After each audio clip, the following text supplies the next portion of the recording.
Nós vimos quem é o ser humano e agora nós vamos observar a realidade da pessoa de Cristo. Essa é a lição de número 8 e vai tratar da humanidade de Cristo e também sobre a sua divindade. Lição de número 8, pessoa de Cristo, fala o voto ali, do credo apostólico. Creio em Jesus Cristo, seu unigênito Filho, o qual foi concebido por obra do Espírito Santo e nasceu da Virgem Maria. Deus providenciou a salvação dos humanos, enviando seu Filho ao mundo para buscar o que se perdeu. Veremos nessa lição os aspectos da pessoa de Cristo. Já tratamos um pouco sobre humanidade, vamos observar primeiro a divindade de Cristo. Concebido por obra do Espírito Santo. Jesus, então, é Deus. Esta é a fala ali do anjo, para os seus pais. A Bíblia apresenta, então, Cristo como Deus. E no Velho Testamento a gente tem também essa indicação. Isaías 9:5. Ele é o conselheiro, Deus forte, Pai da eternidade, príncipe da paz, todos os atributos que demonstram sua divindade. Jeremias também promete, 23, 5 ao 6, apresenta Jesus como Senhor, justiça nossa. Miqueias 5:2, uma profecia citada lá em Mateus 2:6, onde mostra Jesus com origem desde os tempos eternos. Então, são conexões que nós temos entre o Velho Testamento, a Antiga Aliança, apontando para Cristo como divino. Além disso, no Novo Testamento, a gente tem o Messias vindo, e as promessas continuam. A palavra do Senhor diz em Mateus 1:23, que ele é chamado de Emanuel, que quer dizer Deus conosco. João 1:1 fala que desde o princípio o verbo era Deus, apontando ali o verbo como o Senhor Jesus. Colossenses 1:18 e 19 também mostra Jesus como a imagem do Deus invisível. Então, por toda a Bíblia, você vai observar a sua divindade. Ele é o Filho de Deus, ele é o próprio Deus. Além disso, existe o ponto da humanidade de Jesus, que precisa ser ali observado junto com a sua divindade, mas precisa ser destacado como uma realidade. A Bíblia nos afirma que Jesus foi também homem. Ele nasceu da Virgem Maria, ele foi concebido, nasceu por iniciativa de Deus. Gálatas 4:4 nos mostra que ele foi enviado por Deus. Jesus se encarnou, assumindo a forma e natureza humana. João 1:14, o Verbo se fez carne e habitou entre nós. Ele possuía os elementos essenciais da natureza humana. Mateus 26, versículo 26, 28 e 38 nos mostram que Jesus tinha corpo, sangue, ele sentiu tristeza. João 11, 33 e 34 fala que ele se comoveu, que ele chorou. Hebreus 2:14 fala novamente de sangue e carne, o corpo físico. 10:18 fala do seu sofrimento. Lucas 2:52 fala que Jesus passou pelo desenvolvimento físico e mental de qualquer ser humano. Ele cresceu em estatura e graça. Passou por experiências humanas. Mateus 4:2 fala que ele teve fome.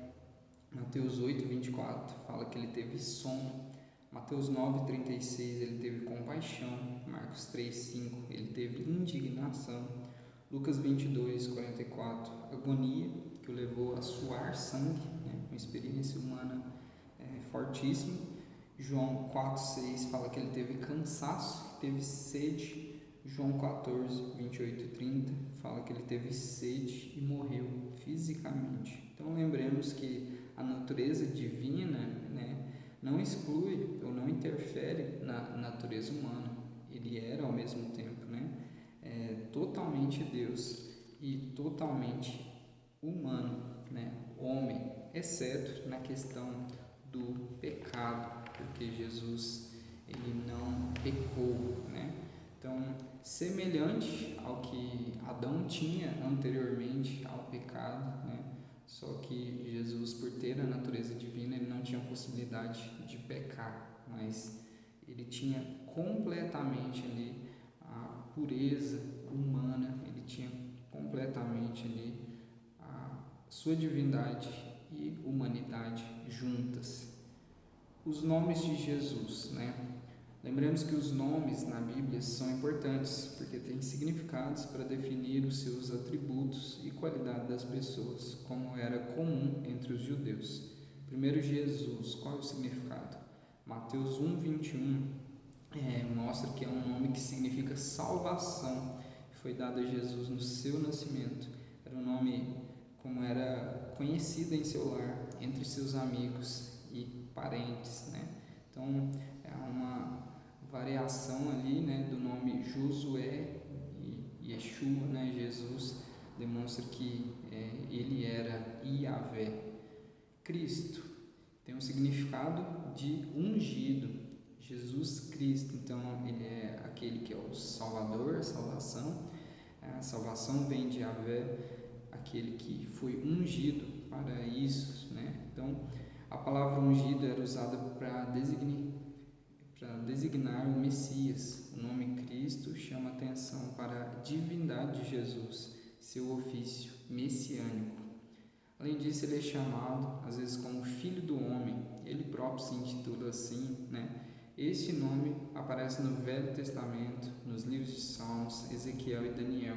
Por exemplo, Daniel 7:13-14, né? Demonstra que ele, ao mesmo tempo que tem a natureza humana, ele é também aquele escolhido para uma missão. O texto ainda fala que ele é o Filho de Deus, nome usado para descrever a relação de Cristo com o Pai, ressaltando então a doutrina da Trindade, né? Mateus 13:17 mostra que ele é o Filho amado de Deus. Mateus 11:27, Filho de Deus. Mateus 12:8, Filho do Homem. Então, a gente vê esses destaques e essas variações para demonstrar, né, a sua humanidade e também a sua divindade, sendo ali o Filho de Deus. A gente vê também ele sendo chamado de Senhor. Isso refere-se à tradução do Antigo Testamento da palavra Adonai, e no Novo Testamento refere-se ao senhorio de Cristo, sua autoridade como Deus, como Senhor de nossas vidas. Então, o Senhor é Deus, ao mesmo tempo, o Senhor é aquele que nos leva à obediência, né? Lucas 2:11 fala o Salvador, que Cristo, o Senhor, né? Atos 2:36, Deus o fez Senhor e Cristo. Filipenses 2:11, Cristo é o Senhor universal. Então, além destes nomes, há várias figuras bíblicas para descrever Jesus, sua pessoa e sua obra. Cordeiro de Deus, estrela da manhã, o caminho, a porta, o pastor. Em todas as páginas da Bíblia, a pessoa de Cristo é glorificada e exaltada.